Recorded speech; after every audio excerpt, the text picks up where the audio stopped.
ডিম আছে, সাথে নতুন আলু দিয়ে ডিম দিয়ে ঝোল করলাম। আসসালামু আলাইকুম, কেমন আছেন সবাই? আল্লাহর রহমতে ভালো আছি আলহামদুলিল্লাহ। তো আজকে হচ্ছে ডিম রান্না করব। প্রথমে আমি ডিমটা সেদ্ধ করে নিচ্ছি, তারপর হচ্ছে কালকের ডাল ছিল ওটা আমি গরম করে রেখে দিলাম। আর এই তো রান্নার জন্য প্রথমে আমি ডিমটা বেজে নেব যদিও। আর অনেক দিন যাবৎ মাছ খাইতেছি, মাছ মানে আমাদের বাসায় এরকম একটা অবস্থা, গোছ হইলে গোছ চলতে থাকে। এই লোকটা বাজার করে না ঠিক মতো, মানে সে তো বাসায় থাকে না, বাজার করেই বা কি হবে, সে একবেলা খায়, খাইলে খাইলো না খাইলে নাই।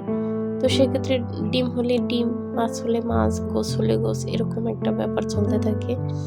যাই হোক, কোনো ব্যাপার না, সময় পরিবর্তন করে দিবে সবকিছু ইনশাল্লাহ, আমি সে অপেক্ষায় থাকবো। তারপর হচ্ছে আমি এখানে পেঁয়াজ কুচি দিয়ে দিলাম, সাথে একটু রসুন বাটা আর হচ্ছে লবণ দিয়ে কিছুক্ষণ ভেজে নিচ্ছি। তারপর সামান্য পরিমাণ পানি দিয়ে সব ধরনের মশলা দিয়ে আমি এটা কষিয়ে নেব। কষানো হয়ে গেলে আলুগুলা আর ডিম দিয়ে ওটাও ভালোভাবে কিছুক্ষণ কষিয়ে নেব।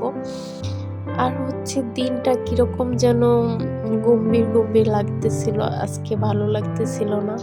মনে হয় দিন কি বড় হয়ে গেল নাকি জানি না, নাকি আমার কাছে মনে হয়।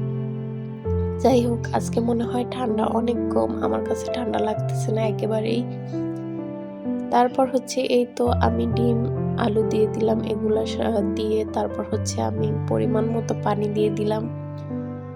আর পানি দিয়ে কিছুক্ষণ ঢাকনা দিয়ে রান্না করব। এর পাশাপাশি আমি আরেকটু কাজ করছিলাম, সেটা হচ্ছে রুটি বানাইছিলাম। কিছু রুটি বানিয়ে ফ্রোজেন করে রাখলাম। কালকে তো পরোটা নিচ্ছি, পরোটা তো সবসময় খাওয়া যাবে না, তাই না? তো বাহিরের একটু ভিউ নিলাম। বাহিরে অনেক রোদ ছিল আজকে, মনে হচ্ছিল ঠান্ডাটা একবারে কম, তাই আমি জানালা সব খুলে রাখলাম। রোদটা ভিতরে আসুক, রুমের মধ্যে আসলে ঠান্ডা কম লাগবে। তারপরেই তো আমার রান্না হয়ে গেছে, ভাত বসায় দিলাম, আর এই তো রেডি আমার খাবার। এরপর হচ্ছে আমি চুলায় পানি গরম দিয়ে গোসলের জন্য চলে যাব। আর আমার ভিডিও কার কাছে কেমন লাগে অবশ্যই কমেন্টে জানাবেন। আর নতুন যারা আমার ভিডিও দেখেন তারা পাশে থাকবেন, সব সময় সাপোর্ট করবেন, তাহলে অনেক ভালো লাগবে। আর হচ্ছে কারো সাপোর্ট লাগলে বলবেন, করব যতটুকু সময় পাই। কিন্তু আমার সামনে যার ভিডিও আসে আমি চেষ্টা করি লাইক কমেন্ট করার, কিন্তু তারা আমার ভিডিওতে করে না। আমি এটা ফলো করছি অনেকদিন যাবৎ, এখন আমার কি করা উচিত আপনারাই বলেন? আমিও তাহলে তাদেরকে লাইক কমেন্ট করা বন্ধ করে দেব নাকি? যাই হোক, দেখা যাক সামনে কি হয়। পরের ভিডিওতে কথা হবে। Bye bye.